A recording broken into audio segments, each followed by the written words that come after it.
Salut YouTube. Voilà les pommes de terre que j'ai récoltées cette année. Hein, c'est une première cajou là. La deuxième ici. On voit pas bien. Ah, c'est de la bonne patate. C'est de la binge. Et puis il y a le tournesol aussi. Donc ça c'est un truc que je conseille si vous faites un peu du tournesol pour faire joli chez vous. Vous récoltez seulement les deux plus grands pour garder les graines. Et puis là vous êtes sûr la génétique elle est bonne. Donc les graines que j'avais utilisées pour cela, c'est des graines que j'avais donc achetées dans le commerce. Et donc maintenant je vais garder cela. Donc ces graines là pour l'année prochaine. Et bon, c'est le principe de la sélection, hein, on garde le meilleur. Donc le meilleur c'est ça, c'est ces deux grands là. Voilà.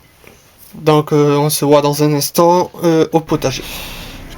Donc bon bah, je vais pas tout vous montrer, je vais vous montrer l'essentiel. Hein. Là on a le concombre. Hein. Il y en a un là.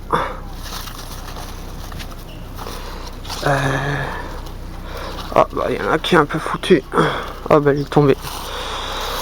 C'est pas grave. Il n'a pas encore vraiment donné cette année parce que bon ben ils n'ont pas encore vraiment donné cette année les concombres parce que bon ben le temps il est franchement moyen. Mais bon, maintenant que ça revient à peu près normal, le jardin me donne enfin quelque chose quoi. Ah, les tomates, les belles tomates, ça donne toujours. Hein. Les tomates, tu leur donnes de l'eau, du soleil, ça vient. Bon, quand il y a eu trop de soleil, là ça s'arrête de rougir. Hein. Quand il y a trop de soleil, des petits traumas, tomates ordinaires. Elles ont encore des séquelles. Hein, il y a aussi la grêle hein, qu'on a eue. Hein. Ça les a aussi un peu abîmées à droite à gauche. Voilà. Et là, on a des cœurs de bœuf. Donc bon, ben après je m'embête pas. Hein, à faire des graines et tout ça. J'achète les pieds et basta. Et donc là, ma jungle. Hein, comme j'appelle ça. Et alors où est-ce que j'en ai encore vu une? Ah voilà, une là qui pousse. Donc c'est des courgettes rondes. Là on a une qui a été abîmée. Attends, j'arrive pas à la voir sur la caméra. Elle est là, on voit pas bien. Donc là on a des courgettes normales, j'en avais vu une. Aussi. Attendez, on en a une belle là. Une courgette ronde là. Voilà. Là aussi, ça pour le reste, c'est pas une bonne année. Hein. En tout cas, ici en Alsace, moi j'arrive à pas grand chose. Hein. J'avais vu encore une courgette normale ici, mais je sais plus. Ah non, j'avais déjà cueilli. Ouais, j'avais déjà cueilli. Bon ben voilà. Et donc l'idée pour ma jungle, c'est que j'ai un peu creusé sur 10 cm de profondeur. Hein, j'ai fait une petite cuvette. Et puis bon ben là-dedans j'ai posé mes pieds. Là aussi comme le reste, hein, comme pas m'embêter à faire les graines et tout ça. J'ai acheté les pieds. Et puis voilà. Hein. Parce que bon, c'est quand même un petit peu contraignant, je trouve. Faut faire sécher, faut les conserver.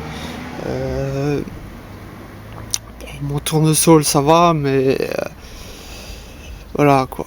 Là, si déjà on a les magasins qui te proposent ce qu'il faut, bon, pourquoi s'embêter? Et ben voilà. Eh ben allez, salut. Salut YouTube. Maintenant on est dans la cave et je vais vous poser une petite question. C'est qui le meilleur ami du jardinier? Eh ben c'est tout simple, c'est le hérisson. Le hérisson c'est le meilleur ami du jardinier. Pour X raisons, ça mange les limaces, les escargots, les choses comme ça. Donc c'est le meilleur ami du jardinier et c'est pour ça qu'il vaut mieux en avoir un dans son potager. Donc aujourd'hui je vais m'atteler à fabriquer une cabane à hérissons. Je vais pas tout filmer, hein, je reprendrai une fois que j'ai terminé la fabrication. Allez, à tout à l'heure. Donc voilà, la structure est terminée pour la maison à hérissons. Donc je vais vous montrer ce que c'est.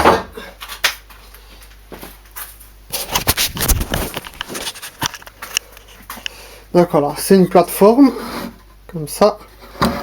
Alors je vais simplement la poser sur le sol, hein, dans le potager. Dans un coin, on verra bien où je vais les mettre. Et puis bon, ben, il s'agit de le recouvrir avec 20-30 cm de terre. Et faire en sorte que c'est solide. Alors, je vois déjà les commentaires. Oui, mais il risque de manquer un petit peu de place. Ça risque d'être un petit peu étroit. Alors oui, mais le hérisson est... Comment dire, il va creuser un petit peu en dessous. C'est mieux comme ça, de pas lui faire tout le boulot. Qu'il en fasse un peu par lui-même, comme ça il s'approprie l'endroit.